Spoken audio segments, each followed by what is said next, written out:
All right, welcome back. If you didn't see my previous part, this is part 2 of 4 of me going through and ranking every movie I watched for the first time in 2025 on a tier list. As messy and as, who knows, inaccurate as it might be by the end of it, it's going to be a fun time. So I went through the first 50 movies because I watched exactly 200. Again, that's first time watches, so it's not only 2025 releases, but any movies prior that I've watched for the first time this year. No rewatches included. And so this is where the tier list stands currently. Just based on how the tier maker was made up, it is by alphabetical. It's possible something got out of place, but for the most part, it's very much that. And yeah, this is all the movies we have left to go through. It doesn't even. It's crazy how like deceptive it is. Like that doesn't seem like that many movies. It's not like there's 150 movies there, but there is. So here we go. Like I said, I'm gonna keep it spoiler free, going through the rest of these movies, and also it's not a science. I'm doing this on the fly. I do, I'm roughly keeping in mind like the scores I gave on Letterboxd and stuff are roughly a guide. But I'm shaking things up already. I've shaken some things up. And as I've said, I've been doing monthly rankings throughout the whole year. And I've always said with those, it's not the end all be all. My ranking is not like definitive. I'm not even saying it's definitive for me, but it's basically my first impressions, like these movies, the most they've gotten to settle in is a year at this point, no more than that. So with reflection and more time removed, things could go up and down. It's not set in stone. So if some things are ranked higher or lower than you think they should be, don't take it to heart.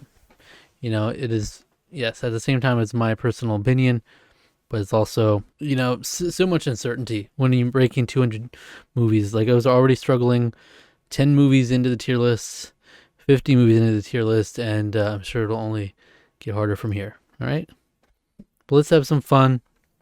I'm gonna do the same thing I did last time, which is I'll read my Letterboxd review just as a refresher of my first initial impressions, and then I'll see if anything's changed, if I feel differently about it, and respond to that accordingly. All right, so last time we made it through the Elephant Man in the alphabet, the Alphabet Man, and so we'll be starting with Elio. Elio is a movie that we did review over on my other channel, Tarkaron. If you want to check out my detailed thoughts on that, you can go there. But I will say my little review I wrote up is a solid, charming Pixar movie with a lot of heart. I really enjoyed Glorden and some of the comic relief throughout, and the focus on a kid's fascination with space and everything that unfolds is fun. I do wish we could get a change of pace as far as the animation style for Pixar goes, but this is one of the more solid ones in this style at least. Yeah, that's the only thing. It's like Elio, I did enjoy it, but it's not going to stand out in my brain as much as some other classic Pixar films, just because, it all blends together at a certain point with everybody. The character designs look the same from movie to movie nowadays. And that's one thing I will say my initial impression was like an 8 out of 10, which is what I gave it on Tarkaron. I'm thinking more so around a 7.5 now. It just hasn't stuck with me as much already with the amount of time that's passed, so I just don't feel like it will be one that will be everlasting as a Pixar film, but I did enjoy it. No doubt about that. So it's going to go to B tier for me. Just probably on the lower tier of B tier. That's what I'm feeling. Somewhere around the Cinderella portion. Dare I put it right above Cinderella? I shall. Look at that. Elio is better than Cinderella. And it's decided. Next up is Amelia Perez. Blast to the past for people that keep up with the award season. This is one where it came and went because it literally only existed for that season, and that was it. The movie, people do not care about that movie. They do not. And I can't say I'm different. Going into it, I was like, I heard how bad it was, And I don't think it was as bad. Like, I didn't hate it viscerally, but it undeniably was the only film of the whole like Best Picture lineup that was just not good. Here's my review. I'm curious. Back from January 26th, 2025. I didn't hate it, and I can't really speak on critiques against how certain trans issues were represented here, but speaking on the movie at large, I just found it to be unremarkable. None of the musical numbers really stuck with me, even having just finished watching it, and if anything, I found that the musical elements often detracted from my enjoyment of the film. There is some compelling stuff here, don't get me wrong. The concept itself is intriguing. I just think that the execution wasn't great. I didn't find myself invested in the characters in the way I'm sure I was intended to, and so some of the moments that are meant to be heavier just didn't really hit for me. And then by the end, with how everything wrapped up, it was really giving soap opera vibes, which didn't do it any favors. For what it's worth, I think Carla Sofia Gascon had a solid performance, and Zoe Saldana and Selena Gomez weren't too bad either, but her performance wasn't enough to really save this movie for me. Yeah. Crazy that this had the most nominations last year. What a wild time. Like, I haven't been like in the know for obviously most of the Oscars award history, but it just feels like there was such a moment in time where, unlike anything I had seen, this movie that like the critics and the fans were just so far removed from each other. It was crazy. Because every single channel I saw, from amateur to the most professional critics in that range, they were all saying how, like, Emilia Perez is the weakest easily, and it wasn't even close. So, yeah, it's not a great film. Do I put an F tier is the question. I think there was enough there for me to put it at the bottom of D tier.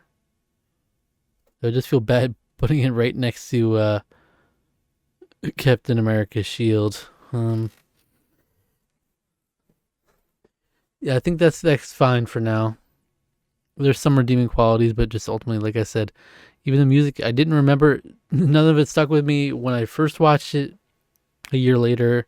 Definitely didn't stick with me. Crazy that it won Best Song, too. Ugh, there were so much better songs that year. There was the Sing Sing song, Fly Like a Bird, and then there was the Wild Robot song, which wasn't even nominated, which is a shame. Whatever. Like whatever, right? Eyes Without a Face is next. The 1960 film. I believe it's a French film. This is one that's definitely due for a rewatch. There's a lot in here where it's like I wasn't super confident on them. I know they're better films that I'm giving them credit for, but they just didn't hit for me, so I have to be honest in that regard. So it ended up just being okay, like 3 stars for me. That's how where I ended up. But let's see what I said back in March. Definitely quite impressive in many departments, considering the film is 65 years old now. Christiane with the mask over her face and speaking without the mouth moving is an effectively unsettling sight. And then I do, like this early on, I had some spoilers mixed in with my reviews. So I stopped doing that after a while just to make it more universal. But so there's some specific stuff in there I commented on. And then I just said, overall, I wasn't blown away, but was impressed by elements. I thought the score was quite inspired for a movie of this genre. That was the main takeaway for me, other than the striking image of Christiane in certain scenes, both with the mask and without. But it was hard to get attached to any of the characters, and other horror elements didn't work for me quite as much as they did for others, and it was a bit dull at points. So yeah, that's just more of a question mark for me. Some movies if I'm not confident on, I'm not confident on. I'm not going to be like, definitely didn't work for me. It was a meh film, overrated. No, it's one I think I can appreciate more on a rewatch or in a different headspace. But for now, I'll put it right here between Booksmart and A Christmas Story, of course. F1, the movie. This is the 2025 release. Brad Pitt, his approval rating is through the roof right now. I know that. So, separating the art from the artist. I really enjoyed this film. I think it's a lot of fun. It's one of those just like straight up, I didn't see it in the movie theater, but it just feels like one that was made for it. It's just that fun experience just a thrilling ride that it takes you on. The writing doesn't have to be the most complex. The plot doesn't have to be the deepest, or reverse that. But what it does do, it's a hell of a fun time. Honestly, I quite enjoyed it. It's so much fun. Like, you really get immersed in the experience and just taken for a ride. I love, for the most part, how everything's shot and put together. Some of the editing is a little crazy. Some of the editing is a little crazy for me, especially even like one conversation early on. It was like 20 jump cuts. I was watching it, and once I watched, I couldn't stop, and it was crazy to me. It was just a normal conversation, like not racing. And I said, good, clean, fun time. Damn, I wish I had seen this in the theater when I had the chance. I just know everything about this experience would be amplified. It's a simple story, but it's got a charming little cast on top of all the technical aspects that elevate the film. Shot really nicely, good sound and score, lots to appreciate. Some of the editing was a bit much for me at times. There was one conversation early on that legit had what felt like 20 cuts in it. It's not a masterpiece, but it's a fun time. Yep. So if you want like a fun, sports movie, absolutely, you'll have a fun time with this. I just have a hard time seeing anyone just sitting there and being bored by it. It was just a lot of fun. So really liked it. Dang, that's a tough one. That's a tough one to place. It's between bottom of A tier and top of B tier for me. I think it's right there in that zone. Oof. Let me do bottom of A tier for now. Actually, I think that highly of it. Fantastic Four, The First Steps. Or The Fantastic Four First Steps. I mix that up a lot. For the most part, this was a good year for superhero movies. I enjoyed this one. I enjoyed a couple others that are to come. And the only one that was not as strong was Captain America, which you see down there. But yeah, The Fantastic Four First Steps. I quite enjoyed it. I don't know much about the comics, but it really felt like this did Fantastic Four justice. Loved the aesthetic of the film. Stylistically, it really works. I enjoyed how we were thrust into being introduced to our characters without the need for too much backstory, and the stuff in space is pretty cool. Where the film does struggle for me just a bit is the pacing and the villain. It's quick to action towards the beginning, but then deviates and drags in the middle until the climax. And then ultimately Galactus isn't the most compelling villain to me. Some of how this baby storyline was handled was weird in execution too, though it's mostly effective. I'm teetering between 3.5 and 4 stars, but I think this does ultimately settle at 3.5 for now because of some of its faults, but I could definitely see it growing on me and moving up. It hasn't moved up for me yet. I haven't really revisited it. Even reactions, I haven't seen highlights of the movie or anything since watching it. So not as fresh for me, but I do enjoy it. So ultimately, I think B tier, towards the bottom, makes sense. If not the bottom, right above Cinderella. I don't know. Charlie's Angels, I did enjoy it. Charlie's Angels is a tough one, objectively. But yeah, right around there. I didn't love the film, but I definitely enjoyed it. Anything in B tier and up, it's a recommendation for me. I enjoyed the film.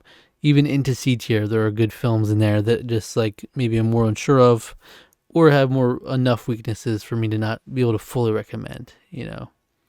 Baby Girl is even tough. Because Baby Girl is one that at the time, I gave 3.5 stars, which is usually my recommendation. That's the only one that's dipped into C tier, just because it didn't really feel right being in the same tier as some of the others and B. But we'll see. Well, I don't know. Again, it's not 100% confidence here. Next up is Ferris Bueller's Day Off. Yeah, I had never seen Ferris Bueller's Day Off. 1986 classic. I heard the name my whole life. It's one of those movies, you hear the name your whole life, it almost loses meaning. It's like you hear something your whole life and you don't see it. It's just like, what is that movie? It doesn't do anything for me. There's nothing that like draws you into it. There's so many movies like that. There's still ones I have to check off that are like that now I'm getting into appreciating film more and more. I'm checking them off, and I'm glad for it. I loved Ferris Bueller's Day Off. I don't want to bury the lead too much. Let me just right now. S tier. Top of S tier right now. I loved this film, genuinely. It went from a film I didn't really know anything about, except Matthew Broderick being in it when he was young, and then the name, to me watching it and it being like easily one of my favorite movies ever. Um, I would put it up there for sure. It's just such a fun ride. I love the directing choices. I think they're so inspired, even for the time, like so unique, and it makes for such a fun ride. Some great, funny writing. I love it. Here's what I said in August. What a fun movie. I can't believe I was missing out all this time. There's such uniquely fun energy to the whole film, from the fourth wall breaking to the directing style to the performances. I really loved it all and thought it was such an inspired film that was put together over top of what would otherwise be a simple plot about a friend's day out together. It never stops being enjoyable from minute one until the end. So many cleverly composed shots and nuggets of brilliance sprinkled throughout. Yeah, I think very highly of this film. Awesome. It's an all-timer for me. It's one of those, as much as I've watched a ton of great films the year, it's not even some of the best ones. It's not often where I'm like, that's an all-timer right there. That one's not just in the moment. Like, I'll look back on that years from now and still say that's one of my favorite movies, and that's awesome. Here we go. We're coming to a series here. I will try to be brief with these. It's the Final Destination movies, because obviously if you're not interested in one of them, you're not interested in any of them. And not only that, I did a standalone video on this channel you can watch where I talk about all of the Final Destinations. I give them a little ranking after watching Bloodlines. And essentially, Bloodlines was coming out. I thought it was a fun trailer. The concept was always intriguing to me. So I was like, let me just watch all these. They were available on, what was it, HBO Max or Max at the time. And I just went through them in pretty quick succession. Ultimately, this is how I feel. Most of them are super flawed, or they're not like art in the highest sense. There's some some are very over the top, some are campy in presentation, some are cringy. Like, there's a lot of lack of polish in some of these movies, but there's an edge to them and a part of it that adds some charm to it. Like, I enjoyed most of the movies. I think, to me, the first three are very similar in placement here. And always in my head, I'm rearranging them. But I'm inclined to just go 1, 2, 3 in that order. Is what I keep going back to. For me, I'm gonna put them at the bottom of B tier because they're in the similar camp as Charlie's Angels, where I appreciate them just owning the fact that they're not the most sophisticated film. They own it in a good, fun way. But I enjoyed them. Because, this is tough. I gave them 3 stars on Letterboxd, but I don't think that necessarily reflects my feelings for the film. It's just overall balancing the quality with the fun time. What did I say in the initial review here? It's so often over the top and ridiculous that it just kind of works somehow. Sprinkle in a little bit of bad acting and cheesy writing, and it really feels like it's a product of its time. The concept itself is a solid one, so no surprise that they made a series out of this. One of those movies that you don't take too seriously, sit back and enjoy the ride. There are a couple of grounded moments, but overall it's just so silly. Really hoping that the kills get more and more creative as the series goes on too. Those were something else. I still refuse to believe that Clear is the name of a character. And man, is Carter an annoying little shit. What a silly, stupid, kind of based as hell ending. Alright. I don't know if the other ones are spoiler free. It's harder when it comes to sequels to be spoiler free. Let me see what I put. OMG WTF. The explosions and blood just never ended in that opening sequence. The movie's maybe even more cheesy, more over the top than the original. And honestly, why not? It knows what it's going for and just owns it unapologetically. I'll never see this as a great film or anything, but it's just fun and stupid. And they really... Let's see, I don't proofread my Letterboxd reviews. It's just fun and stupid, and boy, did the cheesy plot thicken in this one, really going all in on the death concept. It's definitely very gimmicky, but so silly it's fun. The car pileup was a fun take on the initial Final Destination concept, and it lent itself to some interesting wrinkles along the way. Definitely. And Final Destination 3. For the first time for me with any of these movies, this one actually felt a bit scary in the beginning. Of course, it then quickly goes into the over-the-top, stupid-as-hell deaths, but the roller coaster and tanning bed scenes were both really effective to me. Actual nightmare fuel for me personally. Mary Elizabeth Winstead is a standout as the lead, but the cast is mostly forgettable otherwise. The way that she was offended that dude knew SpongeBob lived in the ocean seriously needs to be studied. Yeah, there was a genuine scene in there where she takes offense to the fact that he knows that SpongeBob lives in an ocean. Like, that's some like nerdy, like deep cut thing to know. Yeah, so I feel very similar about all of them. There's highlights. I love the opening sequence to all of them pretty much, and there's just highs and lows to all of them that were they kind of even out to me. However, the final destination, the fourth one, is an all-time bad one. Not even close to the quality of the others. Jesus Christ, why is this one so bad? An absolutely horrendous film. I have no idea why they decided to go all in on the VFX kills in this with such embarrassingly awful effects. And legitimately not a single remotely interesting or likable character. And that opening sequence was so weak in comparison to literally every previous one. Tough watch. It's really, really bad. It's one of those. I gave it half a star. Yeah, it's an F tier for me, and it's one of the worst movies that I've seen of the year. Well, it is that bad. It's crazy what they did with that film. Final Destination 5 is when I ended up with 2.5 stars on, but I can see why some people viewed it more highly. This one was definitely far from the best, but it's leagues better than the fourth one, so it's hard to be too mad at it. Definitely glad there was at least a bit of a return to form as the conclusion to the series of movies up to that point. Most of the kills are really stupid, but I did enjoy a couple of them. The characters are mostly unremarkable again, and the heel turn was really quite dumb, but at least that kill or be killed idea was a little wrinkle in the same old concept I've had for every movie. The plot twist at the end was pretty neat in how it tied things together.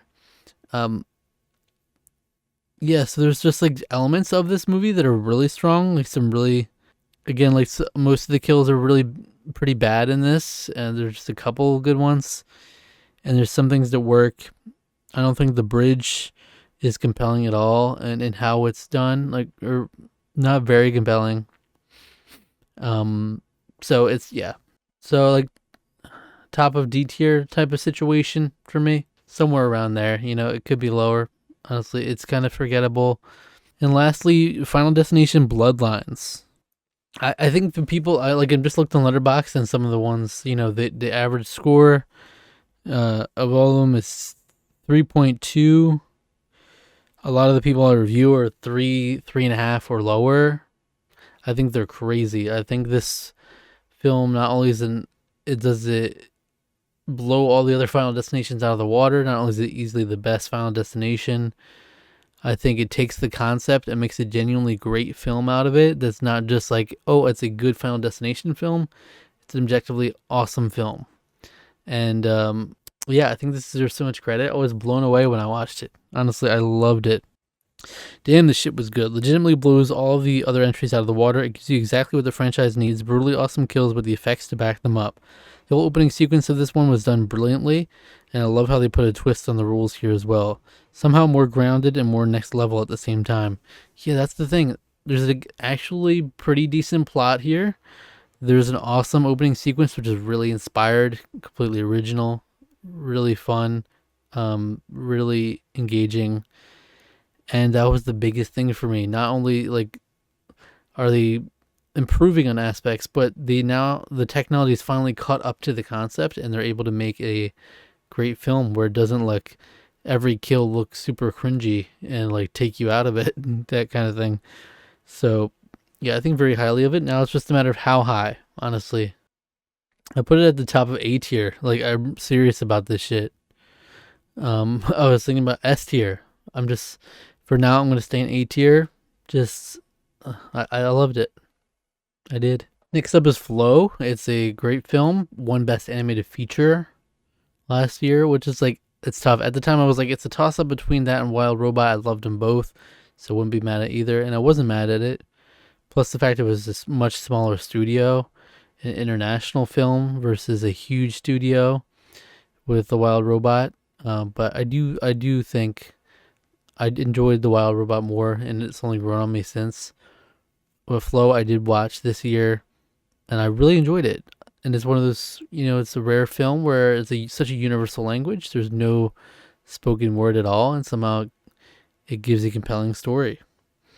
What a sweet film. Love the watercolor animation style, and I love the certain degree of mystique around everything, as if it's a post-apocalyptic world where animals are left to fend for themselves.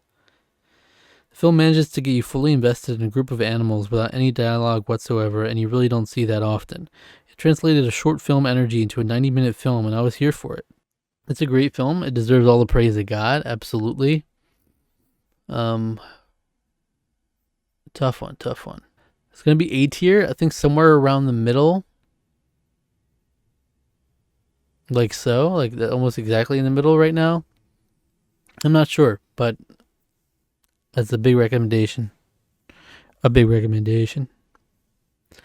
Another animated film coming up next is The Fox and the Hound. This is one I grew up around, but the only specific thing I remembered was the Best of Friends song, so this was pretty much a fresh watch for me. I quite enjoyed it. It's a nice small-scale story that just feels more personal than some other Disney films. I wish we spent a little more time specifically with the Todd and Copper relationship. The side characters like Dinky and Boomer didn't do much for me. But overall, we get a sweet little story that isn't all sunshine and rainbows either, because it has a surprising bit of depth to it, and it explores certain choices you might not expect. At the end of the day, it is really effective. It is a really effective tale about friendship. The voice acting all around is solid. Pearl Bailey as Big Mama was great. Young Copper and Todd, as played by Corey Feldman and Keith Coogan, are adorable. And then classic Mickey Rooney and Kurt Russell as Todd and Copper. A couple other thoughts. Young Copper is cute as shit. Old Copper aged like shit. And this is what getting radicalized looked like. But truly, there's something about the energy of this film that just feels special. Yeah, do I think it's the perfect movie? No, but I think it's so charming, and it just does it so well. It captures the story of friendship better than almost Disney's touched on these concepts a lot over the years, but this is one of the strongest examples of it, I think. And it's such a modest story, such a small scale story, as I said. There is something special about it. I have a certain nostalgia to it because I knew that song intimately, immediately when I heard it, The Best of Friends. But it was cool actually seeing it through, properly watching it for the first time. I really appreciated it. It's probably right around here, top of B tier. I gave it the same score as plenty of the ones in A tier, but that's just kind of how it's cutting up here. I think it just feels right there for now. Again, I said this last time. I say for now as if I'm going to go back after ranking 200 movies and rearrange everything. I'm just probably not going to do that, but you never know. Fox and the Hound. Next up is Guillermo del Toro's Frankenstein, which has gotten a lot of awards buzz. I know it's a darling. A lot of people really enjoy it, and I totally get it. I definitely enjoyed it. I just don't think it's amazing. I don't think it's one of the best films of the year. I just enjoyed it. I think production-wise and technically, on the technical side of things, it's going to be awarded a lot, and it deserves it. When it comes to production design, makeup, costumes, all that, those elements are all hard to knock. Jacob Elordi is great as the monster. I almost said Frankenstein. I had to catch myself. But I think it was missing a little something to connect with me, and the emotional resonance of it didn't quite hit with me to where I think it would elevate it more if it did. From a purely production standpoint, it's hard to complain too much. The production design is top notch, and all of Oscar Isaac, Jacob Elordi, and Mia Goth are perfectly cast. So cool to see David Bradley and Charles Dance too. Some of the more gruesome scenes are cool and quite effectively done, but unfortunately the impressive practical effects are contrasted with some less favorable CGI effects, the wolves in particular, which took me out of the experience a bit. That's true. On the whole, I quite enjoyed this experience and was engaged throughout, but one review in here stuck with me because it made me realize a little special something that felt missing. I didn't feel too deeply for any of the characters involved here. The tragedy of the tale is told well, but it didn't connect with me on an emotional level.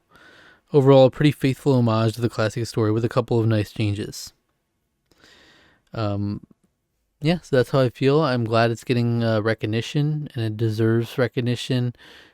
This next thing I'm about to talk about will give me more appreciation of it for sure on that aspect. But yeah, it's not going to be one of my personal favorites of the year. But I do think in B tier, right around Elio, I think.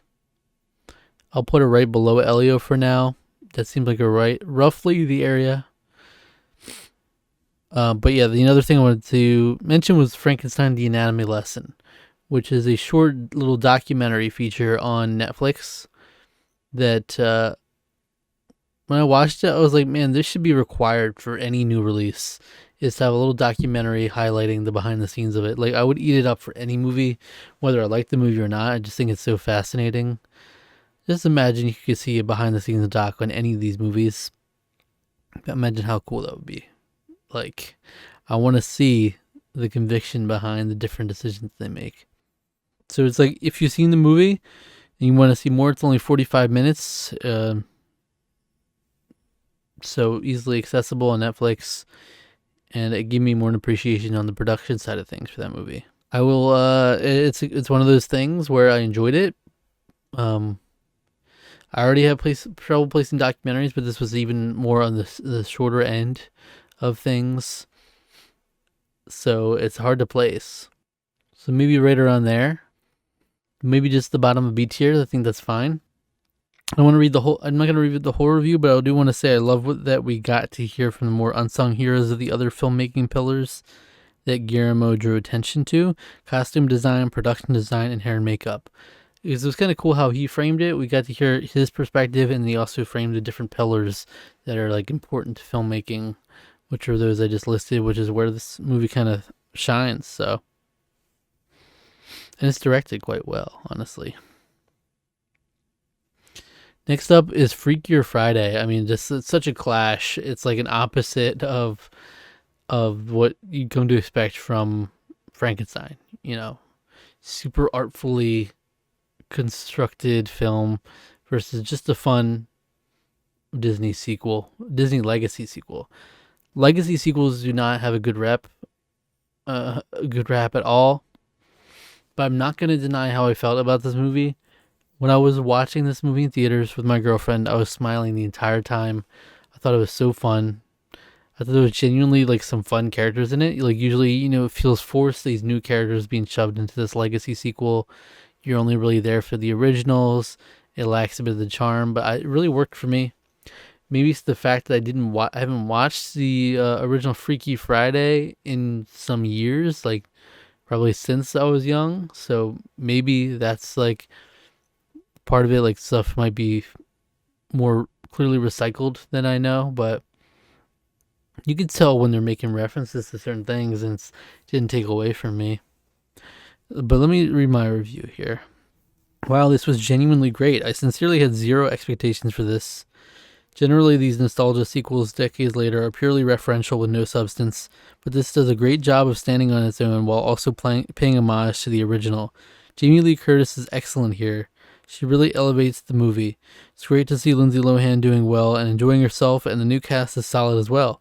It's clear that everyone had a blast filming this, and that translates really well to the screen. Lots of actually funny moments and some great on-screen chemistry. Thoroughly enjoyed. So I'm not going to deny my feelings.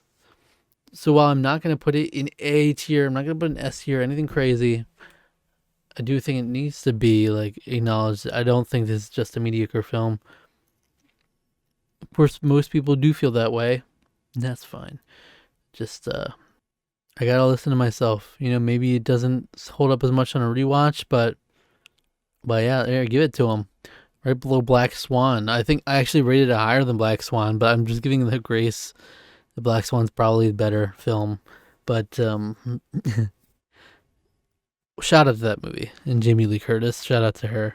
Next up is the oldest film that I watched in 2025, which was 1932. The 1932's Freaks is the name of the movie. Really interesting. Let me just read you the log line because it's probably not a super populist movie that a lot of people will know. A circus's beautiful trapeze artist agrees to marry the leader of sideshow performers, but his deformed friends discover she's only marrying him for his inheritance. So there's the intrigue. There's the empathy angle. There's some cool stuff going into this movie. A tough watch at times, but ultimately enjoy the messaging and how everything ends up. It's quite progressive for its time. Really enjoy a lot of the cast that they incorporated too, but it does hit a bit different knowing that the ugly laws were in effect behind the scenes. Something I hadn't heard of until seeing a comment on a review here. Such a shame, especially given the amount of heart on display from a lot of these actors.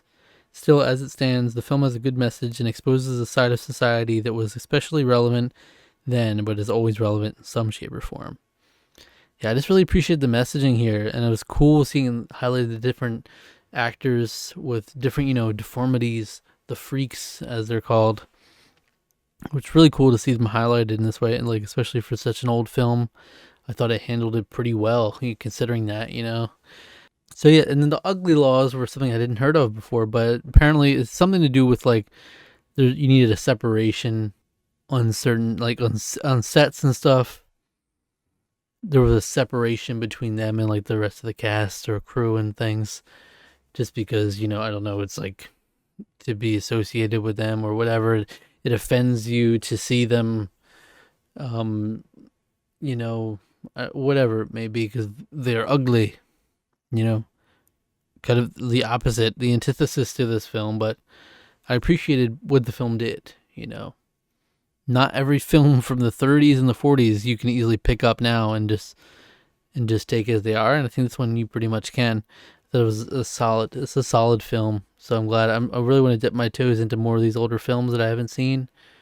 There's a couple more in here, but still plenty more I can hit up. Freaks for me is somewhere in B tier. Maybe right around here, Edward Scissorhands' Edge of Tomorrow area, right there. That feels right. Freywaka. This is a film that I only watched because I watched Impression Blend, a channel on YouTube I enjoy who talks about films, particularly with a horror slant. And she always had this in her top movies of the year list.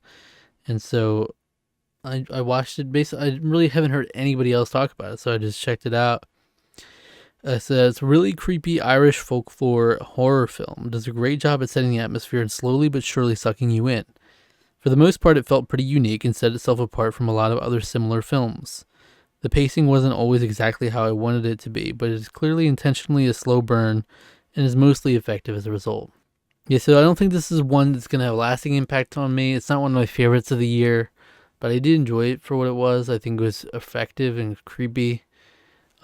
Does some cool things and has a unique vibe to it. So for that, it's probably going to be in B tier, right around here. I'm just throwing it based on vibes. I can't stress it too much or I'll be here all day.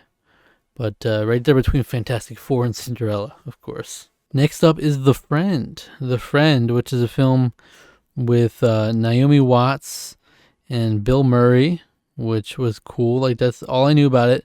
I saw them and the movie poster, which you might have seen with a Great Dane on it. That's the biggest standout thing. So if you know, it's oh, the one with the Great Dane. It didn't have a huge. It was in the smaller theaters near me at times. And it's not a super populous movie. It's much more niche, but I did enjoy it despite some of its flaws. While the pacing of the film was quite slow, I enjoyed it in its simplicity. It really hones in on a couple of meaningful subjects and does it in a tasteful way. I don't think it's a perfect film, but the emotional moments really resonated with me, and that certainly made the experience worth it. That Great Dane is an amazing actor. He actually did some good stuff. As you see with Good Boy, which I might actually be talking about. Yeah, I will be talking about this episode. Good Boy does a similar thing, and at the end of the movie, he does a little bit of the behind the scenes, and he basically says, well, he might seem like a great actor, but it was a million different cuts, and we just, contrasted it, we juxtaposed it with scenes to make it seem like he's acting a certain way. And so maybe there's some of that here, but there's some great actual, stunt performance from this dog. I don't know. But it's a sweet, intimate little film. I just think it's tastefully done. And it's nice to have these movies sprinkled in where you have like these huge large scale films like a One Battle After Another, like a Sinners, which those will not be talking about on this film. You have your big blockbusters, and then you have The Friend, which is a cute, very limited. There's like very limited places that it's filmed. It's like apartment A, apartment B, park, sidewalk, that kind of thing. There's not much to it, which is cool. It's cool to have that sprinkled in. I think it's a pretty good vibe, and it does it pretty well. But like I said, the pacing is pretty rough at times. It can be a bit of a slog at times. So I don't want to go too high on it, though I did enjoy it. So right around Charlie's Angels territory. Right ahead of it. Oh man, it's going to be tough. There's going to be a huge sliding scale of movies that could go all the way in front of this set of movies or all the way behind. Friendship is another film released this year. The Friend was one as well. This is a Tim Robinson film. If you know Tim Robinson, that's pretty much all you need to know. From what I'm told, is very much up that alley of the kind of thing he does. Feels like an extended sketch from him. I've never seen any of his stuff, so this is my first exposure to him. And it's a unique brand of comedy, for sure. And you can just get the vibe that this is his, style. It's a distinct style, and it works well. But it left me feeling conflicted after as well. It was a weird mixture of mixed emotions that this film gave me. So I said, this was a damn trip, that's for sure. I've never seen any of Tim Robinson's sketch work, but can totally see how this film was probably in a similar ballpark. It's a big blend of comedy, general discomfort, and some dark undertones, which altogether makes for a wild, conflicting combination. I can't imagine anyone but Tim Robinson playing this role, and Paul Rudd and Kate Mara are great on-screen partners to contrast his energy. Every scene had varying degrees of cringe and awkwardness, and it's all through Craig's eyes, so there's no downtime or escape from it. The conflicting feelings you have while watching are fascinating because underneath that comedic layer, it is actually quite depressing. And I felt that a lot throughout the movie as well. Luckily, I do fuck with this kind of weird energy, so this movie mostly worked for me, and I found the ride to be very engaging. I can't say the same for everyone, and that's okay. Yeah, I enjoyed it. I think it's just so... this is one of those movies that you can really have vastly different results based on who you show it to. It's really going to work for some people, and it's really not going to work for others. And it's just, ultimately, in the simplest terms, I think it's how high is your cringe tolerance level? Because it is a tough watch. As tough as there's some body horror films and tough subject matter that I'll touch on in some of these movies I've watched this year, that's the biggest. That's a high bar for some people to clear, is to watch just unfiltered cringe for an extended period of time. And the cringe is baked into the plot. You cannot escape it. But yeah, I quite enjoyed it. Freaks and Friendship right next to each other. Something like that sounds right. Next up is Frozen, the hit Broadway musical. So this is kind of like Hamilton. It's shot the same way. I think they did the same thing. I forget exactly what the technology is called or the type of camera. But it's the same way in which they took Hamilton, the production, from a certain period, and then cut together the filmed version of it to put on Disney Plus. This is also on Disney Plus. I had never heard anyone talk about this. I never heard anyone talk about the original Broadway musical. Nothing. So I had zero expectations. I was like, well, the fact that it's just kind of sitting on here with I've never heard any buzz about it. It's probably not good for that film. But I was delightfully surprised. Loved to see it when that happens. I loved this. I loved it.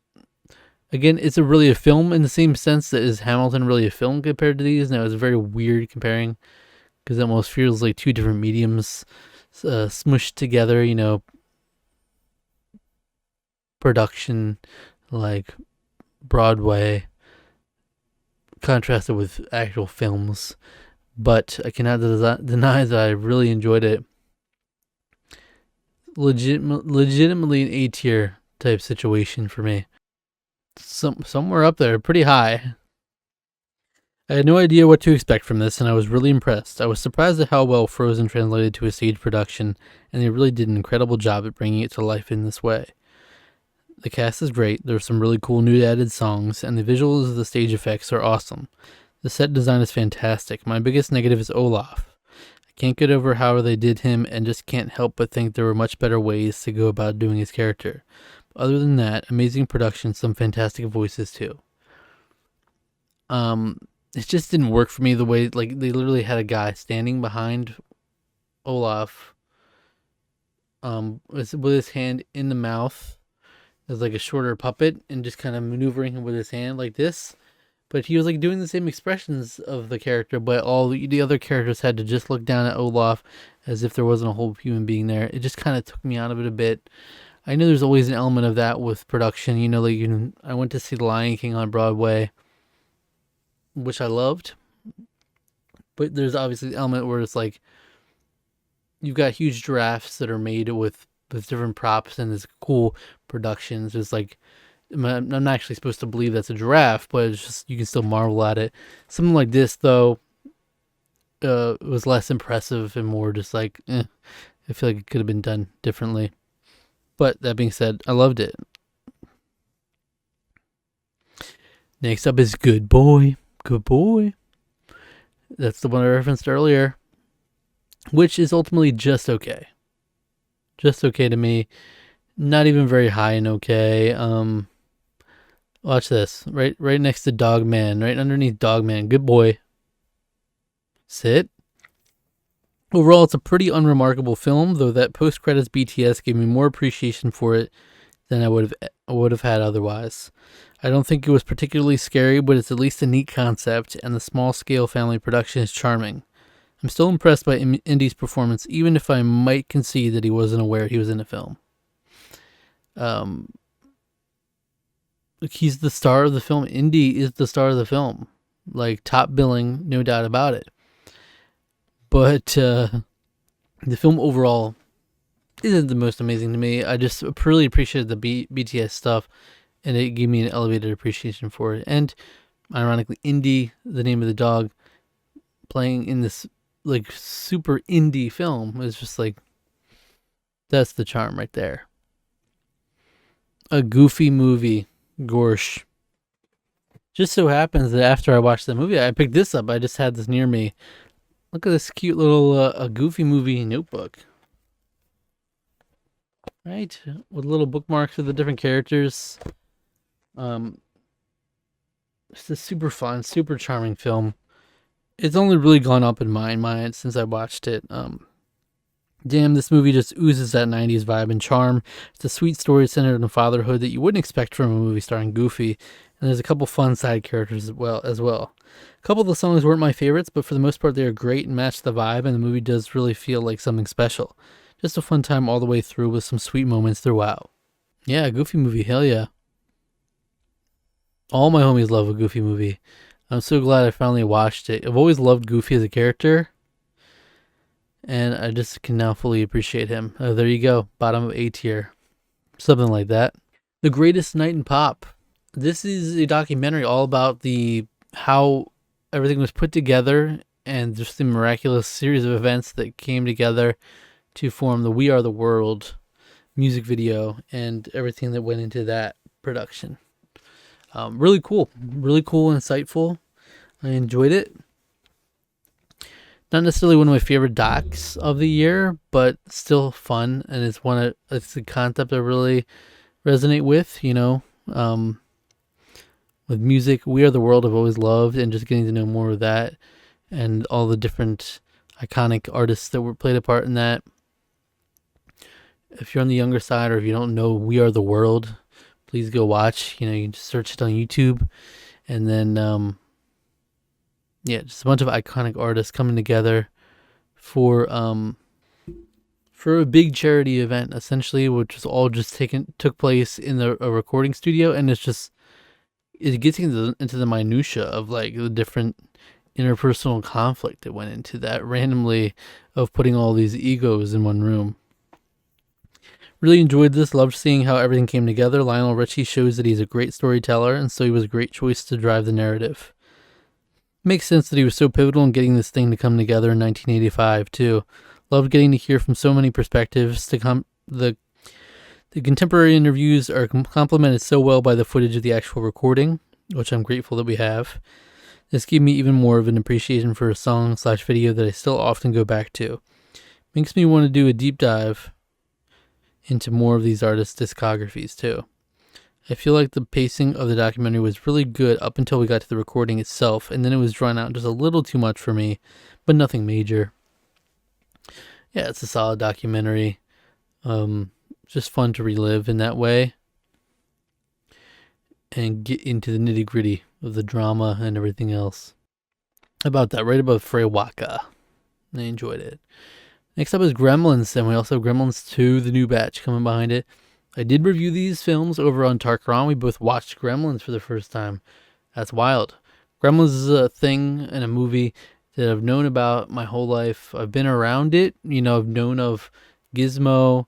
I've definitely seen parts of the film, but I never, from my recollection, unless I was very young, sat down and watched it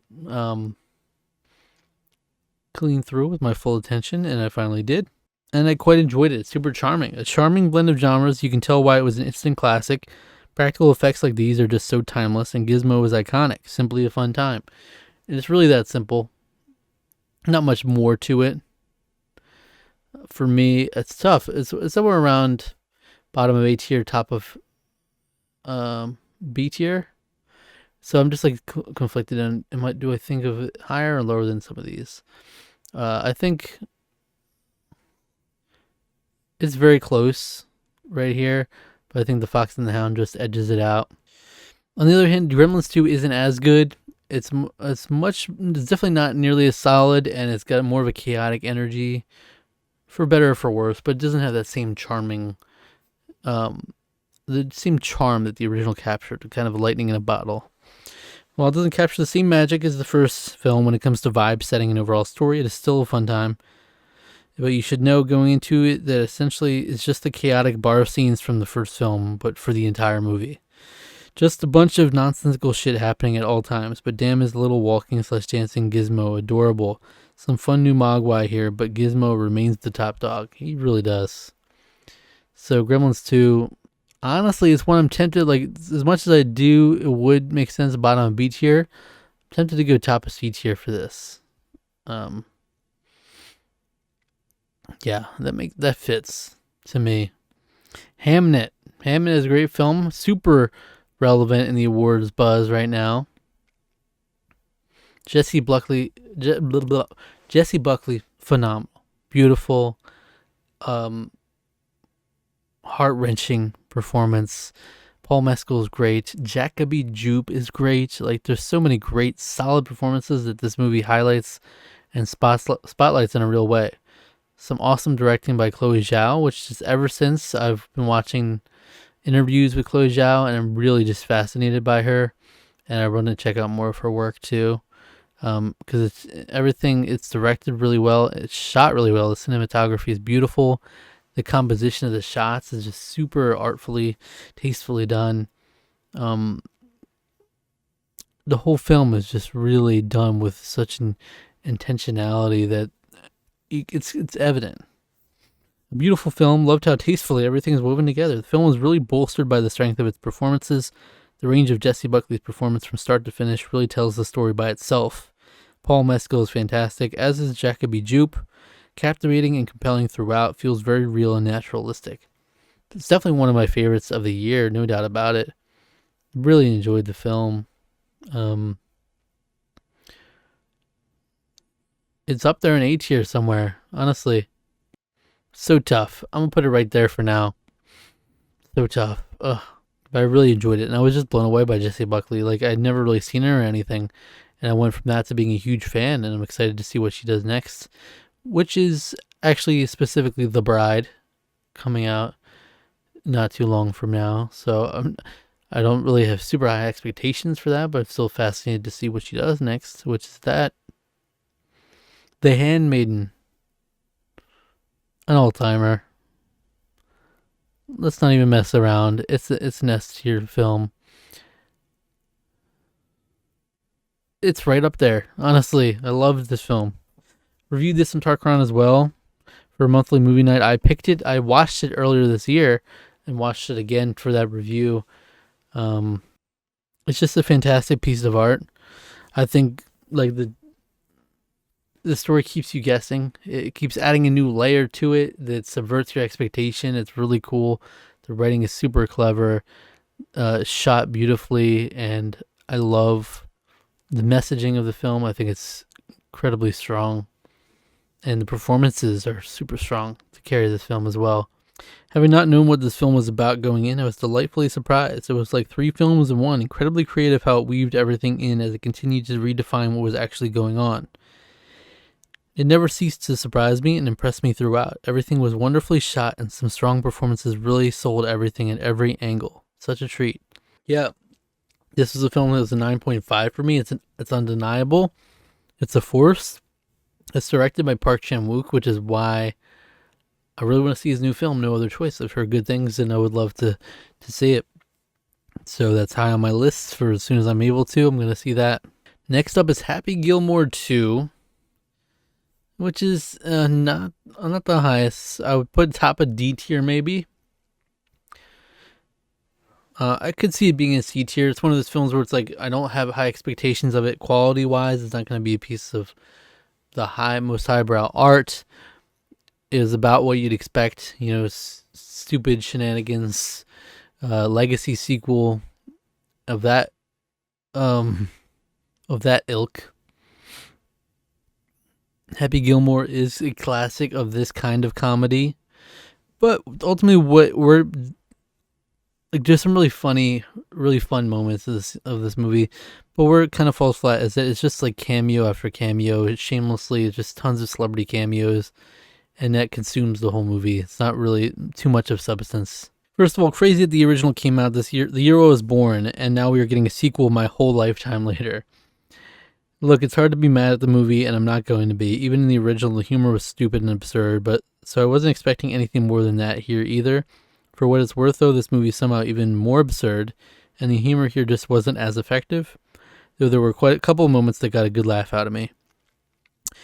The movie shamelessly turns into Cameo City with cameos from pretty much all the supporting cast from the first one who are still with us, as well as tons of random cameos like Eminem, Post Malone, Jon Lovitz, Bobby Lee, Andrew Santino, and plenty more. It's kind of crazy how many stars they shoehorned into this movie. I didn't even know that a couple of the girls in the movie were actually Adam Sandler's daughters, too. And for some reason, out of it all, Margaret Qualley was one of the roles that I least expected. At the end of the day, it was a blend of self-referential fan service, often with cutaways to clips from the original, as well as a star-studded Rolodex of cameos, and doesn't have too much depth beyond that. But just like the original, this movie doesn't take itself seriously. So even if I don't think it's the greatest film ever, if you just want a goofy time and are nostalgic for Happy Gilmore, then why not? Like I said, not mad at it at all, and good to see so much of the cast back as an ode to the original. Christopher McDonald still does his thing here. P.S. Loved when they beat the shit out of that car.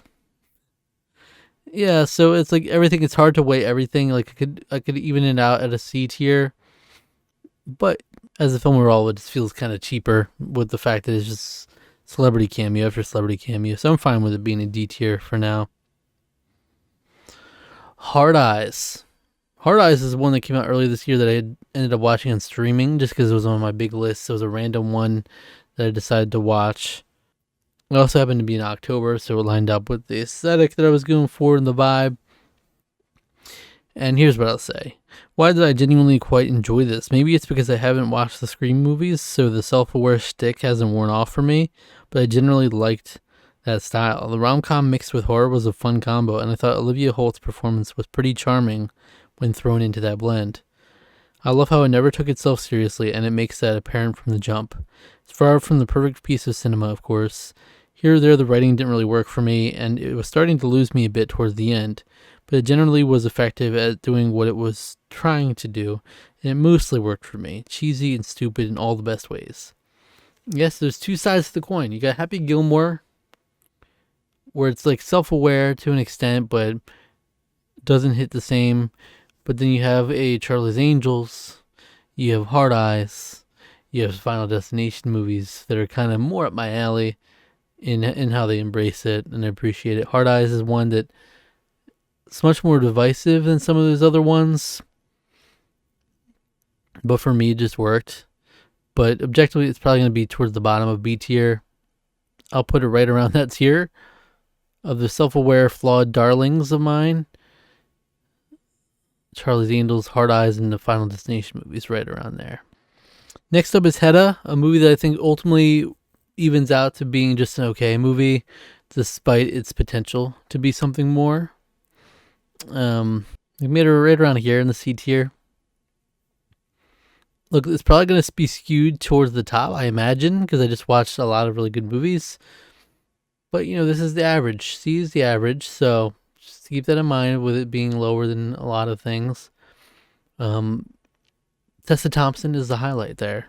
And that's really what the buzz is for this movie, is just her performance. And I think she's great to watch. Probably the biggest sin of this film is that it tends to be fairly unexciting when it's a vibe that otherwise seems like it should lend to some sexy, scandalous fun times. It's nice to watch Tessa Thompson in a role like this, but other than that, the film doesn't ascend to any greatness that I'm sure it had potential to. The concept of the story is strong, and maybe that's more a testament to the original source material in the play, which I didn't know existed until after finishing this. It makes perfect sense, though, that maybe it just doesn't translate to the modern film world as well.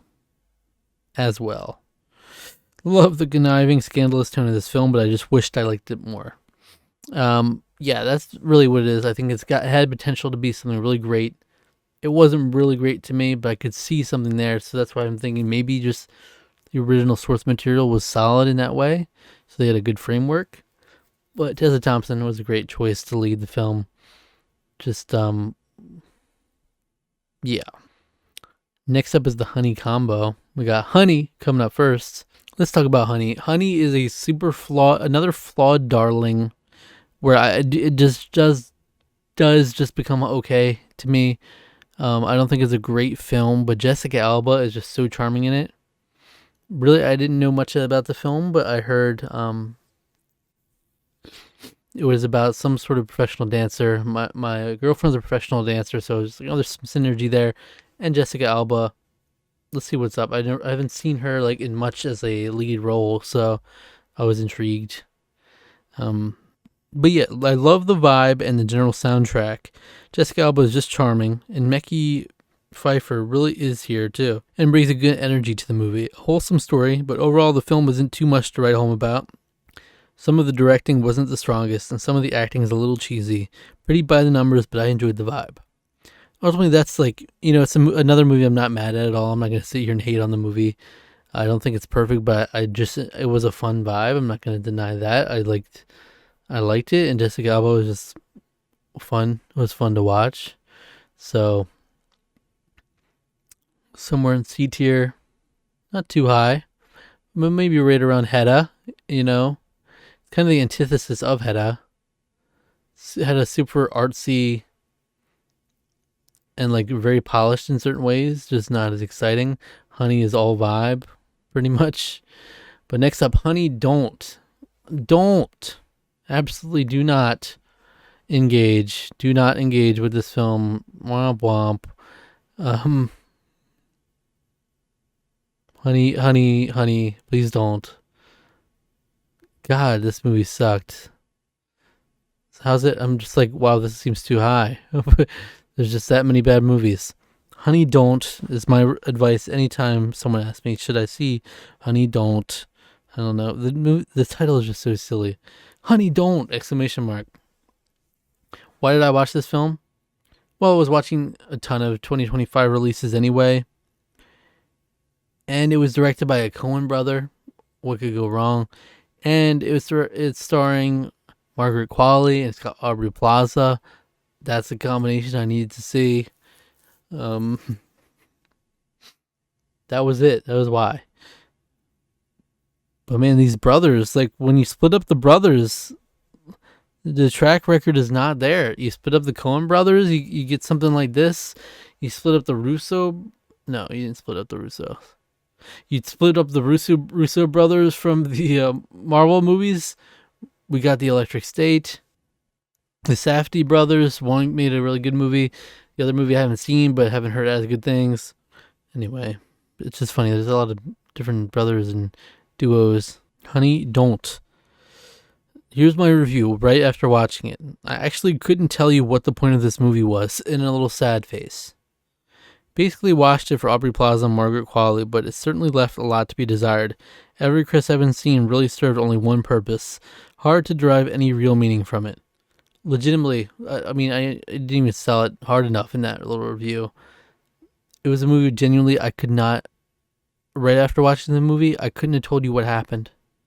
I couldn't have told you the plot of that movie at all. I don't know what I just watched, and I still could not tell you. I could not tell you. It was like I didn't even know. In one eye, out the other. It's just like, why I felt like I watched nothing for. How long was the movie? 90 minutes. The longest 90 minutes of my life. Tough. It's a tough watch. Well, here's another combo for us. Hot Girls Wanted followed by another one. Hot Girls Wanted is a documentary about porn, essentially. It's a first ever look at the realities of the professional amateur porn world and the steady stream of 18 to 19-year-old girls entering into it. It just kind of unearths or highlights certain aspects of that industry that you don't really, it's not, I was going to say it's not like sunshine and rainbows, obviously as the porn industry is known for and depicted as. But, yeah, it's just like the more morally gray area of a specific aspect of this industry. I did a pretty lengthy review here, so let me see. Oof, this is a rough watch. I mean rough in the way that the director clearly intended it. The directors, I think there's multiple directors here. This shines an important light on some of the methods in the porn industry that are at best problematic and at worst nefarious, with a particular focus on young girls who find themselves doing this kind of work soon after turning 18. The abuse porn segment in particular was incredibly difficult to watch, but I was also surprised by just how sad this documentary felt in general. It was pretty evident from the start of the film that it would be a more negative look at the industry, but I definitely underestimated how much it would affect my perspective on things.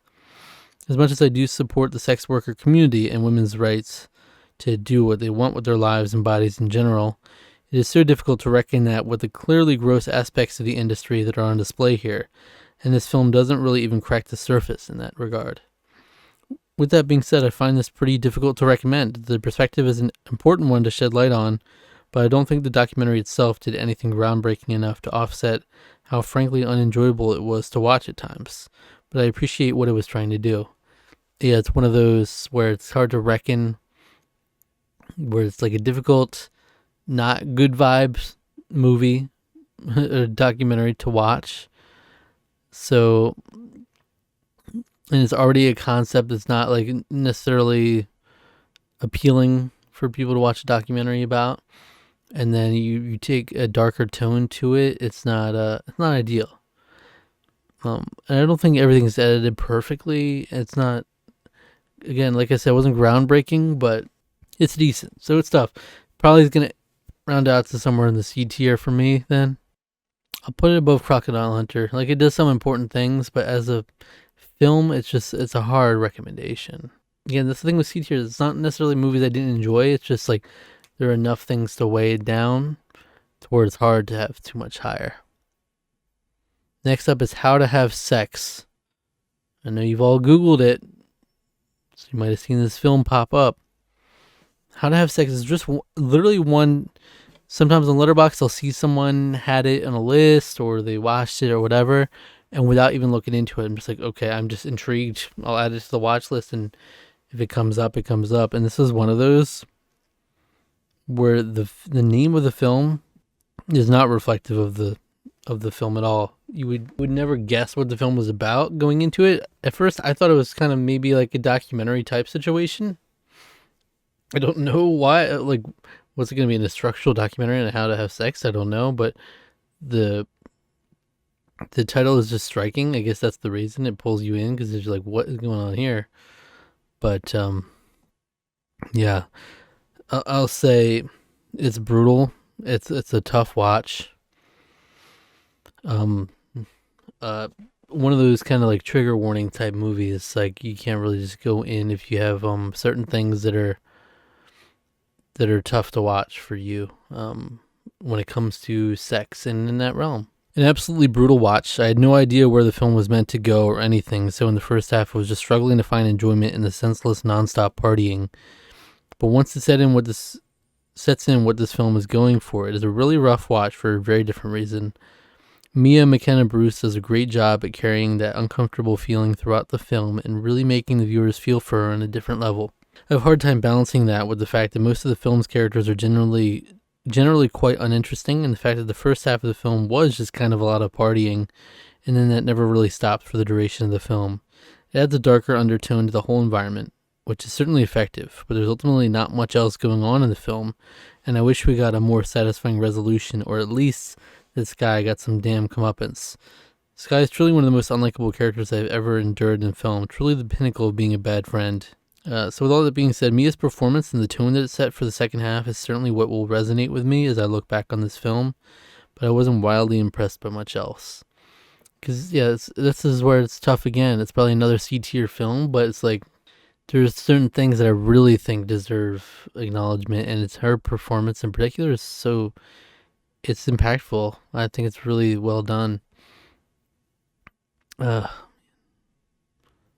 A lot of the film is just a rough watch, honestly. It's tough. Somewhere around here, it's tough. Right around Borat. Let's put it above Borat for now. Okay, next up we have the How to Train Your Dragon films, which I watched in preparation for the new live action remake that came out. So I kind of watched them pretty regularly leading up to it, and I enjoyed them. I definitely enjoyed them. Starting with the first How to Train Your Dragon, a charming story with a lot of heart and an awesome score as well. It's a fairly simple plot, but it just hits all the right beats to be effective. Pretty wild how an entire culture was changed overnight by Hiccup and Toothless's actions. Usually I would consider that an oversimplification, but I just accept it here. Wholesome ending. Really curious where the other films go with it. So there's a couple little spoiler things in here. I don't think it's a big deal, but I will just say the first sentence. Or a couple of sentences. A charming story with a lot of heart and an awesome score as well. It's a fairly simple plot, but it just hits all the right beats to be effective. Yep. It's a solid film. I think it's one that will only age better and better for me as time goes on. For now, it's somewhere in the A tier. Damn, it's going to be tough. Somewhere like right there. Or, I don't know. Because then I look at some at the bottom, I'm like, oh, they shouldn't be that low. It's really hard. How to Train Your Dragon 2 is one I felt a lot less strongly about. It's easily the weakest one to me. I know everybody says it's such a consistent trilogy, but for some reason this one just really didn't hit for me on the same level. I thought some stuff was kind of rushed or thrown together that didn't really click for me or resonate with me as much. Like, I didn't feel like the payoff was as satisfying with certain moments. So people say this is one of the most consistent trilogies, especially animated trilogies ever. But just this one is significantly weaker to me. It's very noticeable. But I said I enjoyed it, but didn't stand out for me as much as the original. I think the pacing was a bit off at times. And I'm a bit mixed on Hiccup's mother being thrown back into his life in the way that she was. There was some sweet, heartfelt moments in here, but overall it didn't wow me as a full package. Yeah. That being said, it's probably the top, close to the top of C tier at least. That feels pretty good.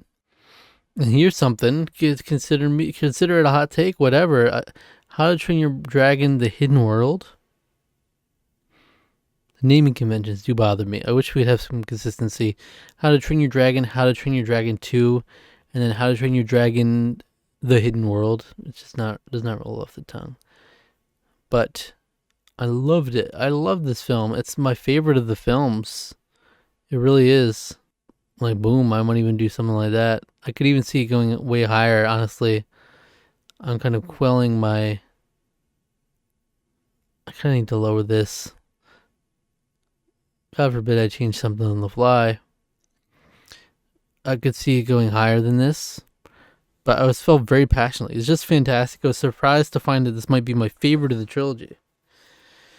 Can't think of literally any other trilogies where the third entry is even on par with the first two, let alone in contention for the best. There's something to be said for the sweet simplicity and effectiveness of the original, but this one just elevates the series so much. I was quite impressed with how amazing this looks visually, easily the best looking of the series. Not only that, but it takes these amazing visuals and accompanies them with some genuinely great cinematography for an animated film. Lots of really creative and well executed shots, and I loved the ending. Some really great emotional payoff here. Everything just really hit for me here, and that was the biggest standout to me. Is like animation wise, it's such a huge step up. Maybe that's just a credit to the technology, but it was a noticeable leap for me, to the extent that it was like, wow, it was actually wowing me. Certain moments, I was super engaged. And lastly, the How to Train Your Dragon live action remake. This is hard to rate because yes, it's an incredibly faithful and well executed live action remake, but almost so much so that it is essentially a copy and paste of the original with a slightly different skin. There were only the most minute of minute alterations from the original, and even those I am pretty neutral on.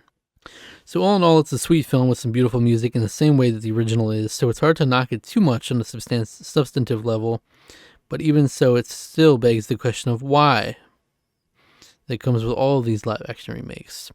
I don't have any overtly negative feelings about the film itself, but it simply is made up of so many of the same elements that made the original good. I feel like I can't give it too much credit, but I can't deny the quality that's still here. It's one of those things, it's like if you view it in a vacuum, probably on par with the original, because it's just pretty much the original, but slightly less charming skin, because I just think you take anything with it's so colorful and lively as animated, is always going to suffer a little bit. Translated to just dudes and a CGI dragon, but it's about as good as it gets. It's like one of the best adaptations of live action, best live action remake that I've seen. One of the best. It's just, yeah, I'm not going to put it right next to the original because it's obviously not innovating in the same way at all. But I think it's good, like maybe above Frey Waka good. How about that? Next up is Howard. Man, it's been a while since I watched it. Must have watched this very early in the year. It's about Howard Ashman, who was an influential lyricist who had a part in some iconic Disney films, classic Renaissance Disney films, like great stuff, like A Little Mermaid and Aladdin. I loved this documentary. I did. It's super simple, but it was incredibly effective, and it resonated with me significantly. I watched this in February. Such a tragically beautiful story, and it's told simply but very effectively here. Definitely got me emotional by the end, and just love all the respect given to Howard Ashman's legacy, one that was cut far too short and in its prime. The structure of the documentary itself is nothing to write home about, but just love the content and how poignant it is. Makes me see his work in an entirely different light, and with even more respect. Absolutely. It was one of those documentaries where it just instantly was like, wow, that was a beautiful thing. I'm glad I watched it. And well, again, it's a lot of the documentaries are hard in general for me to judge, because you can't judge the same things as other films. So especially when you're ranking them against traditional films, it's super hard to decide where you should place it, because you can't judge it on the same things. You're not judging it on plot, characters, character progression, a 3-act structure. Editing is very different in how it's done there. Directing is very different. Like, there's so many aspects that are completely different. There's no performances. It's just a completely different category. So It's always arbitrary when I throw it in here, but I did think very highly of it. It's like I said, I watched a ton of documentaries, and I'm actually like, I feel like I'm forgetting some, and they pop up, and I'm like, oh yeah, that one was another great one. And this is no exception. I loved it. Top of A tier, maybe. I don't know if I'm being stingy on the S tier, or if there's more to come. I'm not really sure. I haven't really kept that in mind. What's to come, but super high. Feel super high on it. Speaking of Disney, we have The Hunchback of Notre Dame. How about that? One of those lesser talked about films. It's got a little bit of a cult following, but I got through my whole life without seeing it. I had seen the main character. I'd seen Quasimodo from my time, but just never felt compelled enough to watch. But finally got that push, and I enjoyed it. It's not going to be one of my favorite Disney films, but it's great. I quite enjoy the darker themes present here that you just wouldn't get in a Disney film these days. I also loved the main cast of characters, from Quasimodo to Esmeralda and Phoebus to the despicable Frollo. I will say, as far as the songs go, it's not the kind of music I would really enjoy separate from the film like other Disney soundtracks, but they set the tone so well and do a good job at progressing the stories generally. I also didn't expect to hear Patrick Star and George Costanza in this movie, and had no idea Demi Moore was the voice of Esmeralda either. Really glad I finally got around to watching this one. It's another gem like Treasure Planet to me. Yeah, it just felt another one of those, underappreciated gems for sure. But it was wild. I think The Substance will also come up later. Let's see. That was an award-nominated Demi Moore film at the time, and she was like on track to potentially win an Oscar, and she barely didn't, but she won, I think, the Golden Globe too. It was just a wild little bit of synergy there, where we had a much younger Demi Moore who did a voice in here. I had no idea. It's funny going back to even big Disney films that I hadn't seen, and just seeing random voice roles I had no idea that were in there. Always fun to uncover. Where do I put that though is tough. So tough. I'm thinking like right here. I feel like I could shift all these in top of B tier to the bottom of A probably, and it's possible I could, but for now it's right here. I was torn between top of A tier to bottom of B tier, somewhere in that range, but I think that's good for now. I like movies. That's right, baby. Okay, this is definitely a lesser known film. One of a more indie style film. I went to it just for the aesthetic alone, because it looked like, classic video store attire, and I was like, okay, let me see this. When coming of age films hit, they just hit. Aside from the loose backdrop, I really didn't know where the movie was headed, and so I enjoyed the journey and was ultimately satisfied with the destination. The old school video store vibes were enough to sell me on the movie, and then I stayed for the emotional beats and more natural moments that worked for me. There were some really sweet, heartfelt scenes, and I really appreciated the flow of the film. So much and so little happened in the film at the same time. Alternates between cozy and heavy, and it balances both so well. This is one I wouldn't mind rewatching, because it kind of faded to the background after I watched it, and it didn't stay top of mind. So I would definitely like to revisit it, but no doubt I enjoyed it. I gave it a 4-star at first, and since it just didn't stick with me as much, I brought it down to a 3.5 stars, but it could easily be up there still. So for that reason, I'll still put it pretty high, I think, right around here in B tier. It's a solid film. I don't want to go into too much, but just know it does have that old school video rental store vibe to it, which is just fun for like a nostalgic vibe in general. But there are much other layers that it gets into, which I think is definitely interesting, as a certain bit of texture to it. I Saw the TV Glow. This is one I talked about at length in one of my monthly ranking videos. It's one where I adore the messaging. I love what it's going for, and I completely understand why this is so impactful for some people as a film. It just wasn't for me. I think that's okay, but it's one of those where I said, I probably would appreciate it more on a rewatch. I'm not sure. I said, I wish I enjoyed this film more, honestly. I love the messaging here and truly admire a lot of the filmmaking on display. The soundtrack is perfect, and aesthetically, the film, well, glows. I 1000% understand why this film resonates and means so much to so many people, and I love that. But after the first time viewing, I can't ignore that narratively it doesn't all come together in a cohesive and satisfying way for me. The actual plot of the film doesn't fully stand on its own, for me at least, without that added context of what inspired the film to begin with. Ultimately, I applaud Jane Schoenbrunn for executing on a clear and purposeful creative vision, even if not every piece worked perfectly for me. Also worth noting that this is certainly not a light film, so it's nowhere near outside the realm of possibility that my continued ruminating over the message of the film could manifest itself in a higher opinion of it. There is still time. So I wouldn't say that necessarily happened. It didn't just go up retroactively, but it might just need a closer look with another watch. I'm not sure, but I got to be honest with myself and say it's definitely going to be a C tier for me, where I know it's like some people's favorite movie of that year, legitimately, and I understand it. I do admire the creativity and the strong decision making behind it. I'm not sure, somewhere around here between Hedda and A Christmas Story, the perfect bookmarks.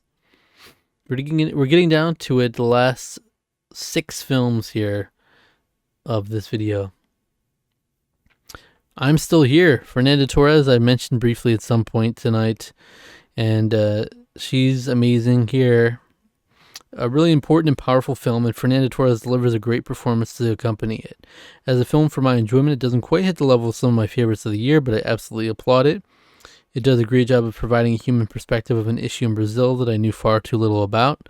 What an endearing family they modeled for this film too. Yeah, that was so good. Like, the best compliment I can give to a film that's trying to be naturalistic in its presentation is that if I didn't know any better, you could have told me it was a documentary, if it was shot slightly differently, because the chemistry is so believable. The family nature, the bonding of it, just so believable, comes across so well.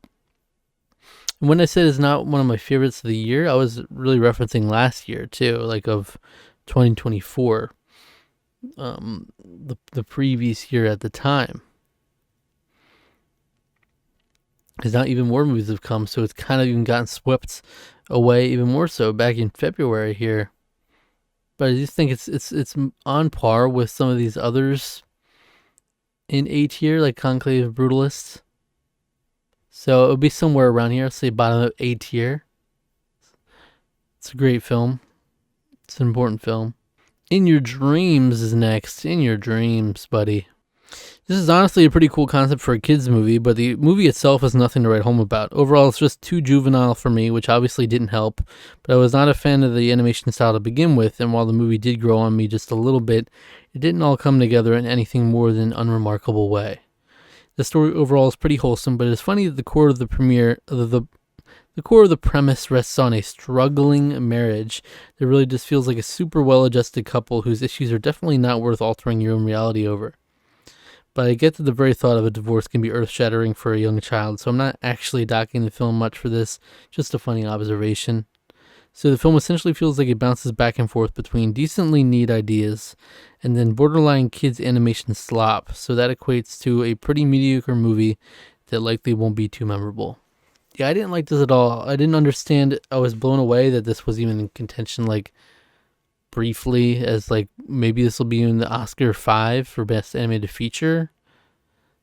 And I'm sure it's been nominated already in certain areas, but it's just not it. Like I said, there's some stuff is inspired, but first of all, yeah, some of it was straight up slop, and then just the animation style in general just really rubbed me the wrong way. I didn't like it.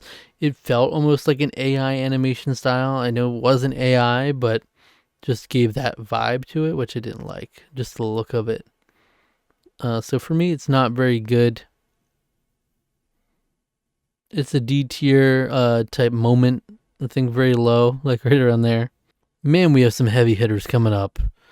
Rounding out the end here It's a Wonderful Life. Boom. It's right up there.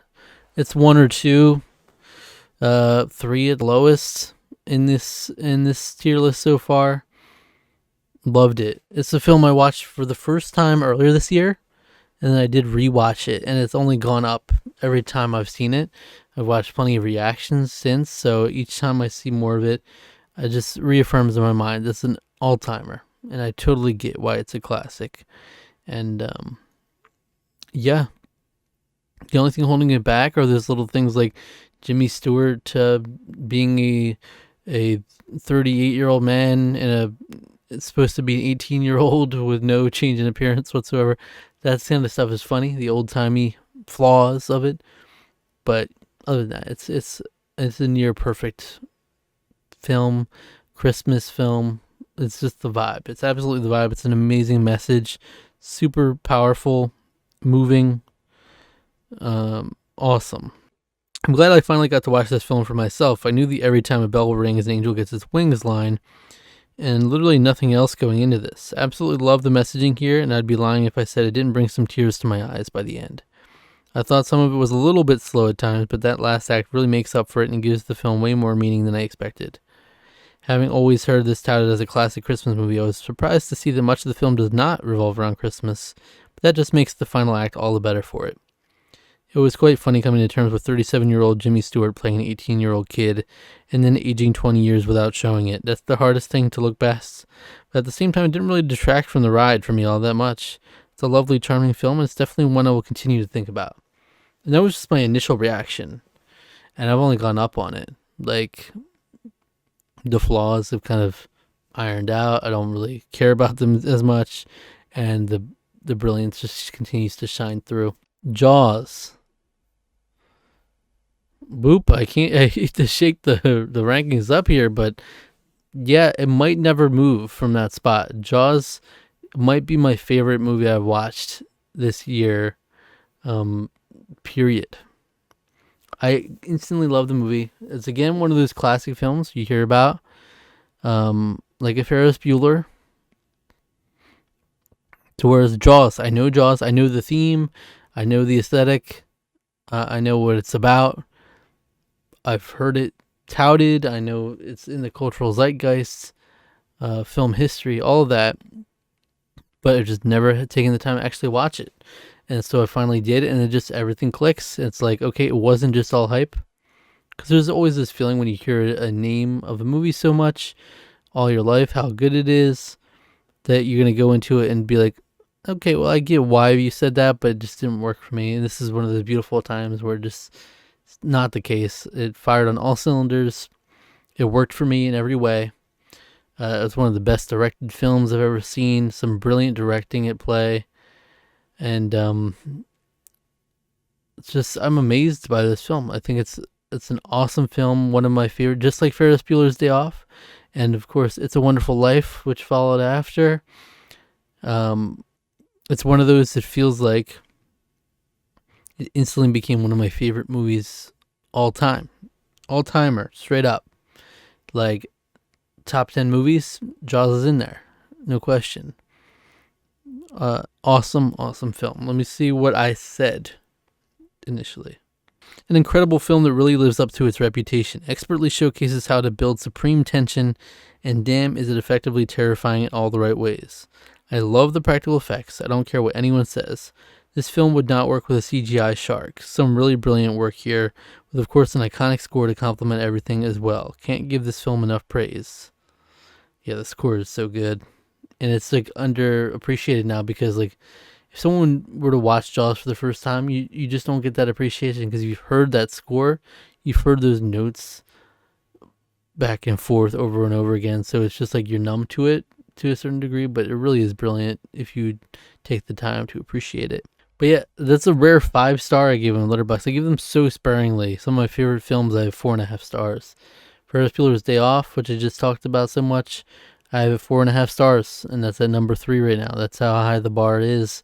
In Jaws, it was a confident 5-star for me. That's unprecedented. And that brings me, of course, to Jaws at 50, the definitive inside story. It just so happened I watched Jaws for the first time ever on its 50th anniversary, And so, of course, I can tie right into it and watch this. Is similar vein. Honestly, I could keep it right there almost to Frankenstein: The Anatomy Lesson, and then it gave me additional appreciation for the film. I might just do that right there. It's a little different. It's 88 minutes, so it's almost double the length, and it gets a lot more different people in the interview. Focuses a lot on Spielberg, but then you have random like Emily Blunt in the mix, like a couple other people that worked on the film. There's some cool stuff here, but again, documentaries, especially one of this a behind the scenes type documentary. It's hard to really say, oh, it's better than all these films, you know. Solid doc. Was really nice to get more insider information on the film I've grown to really love after only just watching it for the first time a couple of months ago. Had no idea how much hell that Spielberg seemed to go through with the production. The fact that such an everlasting classic was birthed from what was an absolute mess at times just makes it even more special. Grateful that we got Spielberg is the main driver of the narrative, and it was really cool to see the impact it had on some of the best in filmmaking. Also quite enjoyed the bits of insight into Martha's Vineyard, the real town that the film was created in. Cool stuff. That was maybe my favorite part of it, was highlighting Martha's Vineyard and those aspects. But yeah, it was cool to see how the film inspired other filmmakers, people in the industry. It was really cool because, you know, the impact is there. It's not just blowing smoke. It's the last film. The last film we'll be talking about for part 2, halfway point here, is Jay Kelly. This is a tough one to place too, honestly. It's a good one to end on because I really enjoyed it. I did. I really enjoyed it. But do I think it's better than like all the beats here? I don't know. It's like I acknowledge the flaws, but it just really worked for me. And like George Clooney really is a great performance there.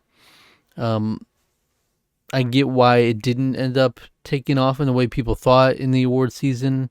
They thought it was going to get more traction and get more nominations, and it didn't quite do that. I get it, but I do think it's overhated a little bit. You know, some people really love it. Just some people aren't as high on it, and so it ends up being a more divisive one. An average of 3.3 on Letterboxd, which I think is rough. I don't think that's correct. Noah Baumbach directs it. I had a 3.5, between 3.5 and a 4. I'm at a 4 right now. I'm still torn.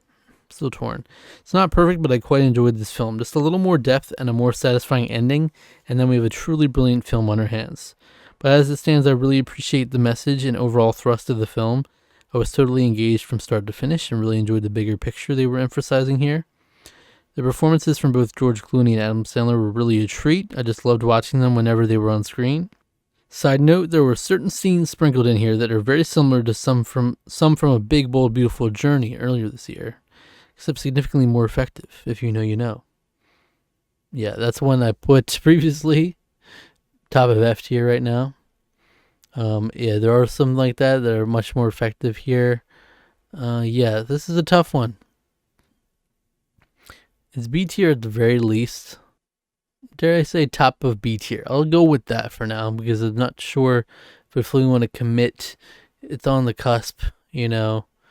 The B tier is going to keep on growing though if I let it overpower me here. I don't know. There you go. After 100 movies, this is what we're looking at. Can't all fit on one screen now. There you go. Still an elite spot for the S tier. I don't even know if that's accurate. Like, I put Black Box Diaries up there, and it's just been chilling. A couple of documentaries been chilling up there, even though I think Howard was one of my favorites of the year. There's some great stuff. It's a mess. Maybe I'll move stuff up to S tier more, and who knows where we'll go. But we're only halfway through. It's a big undertaking, so I appreciate you coming back, sticking with me here. 100 movies in, 100 movies to go. Man, I watched a lot of great films this year. Beautiful. Thank you for watching. Subscribe to the channel for more on all things movies, television, and reality TV. Let me know your thoughts on any of the placements here, the movies I talked about today. Let me know. And leave a comment, please do. and like the video and take care. All right.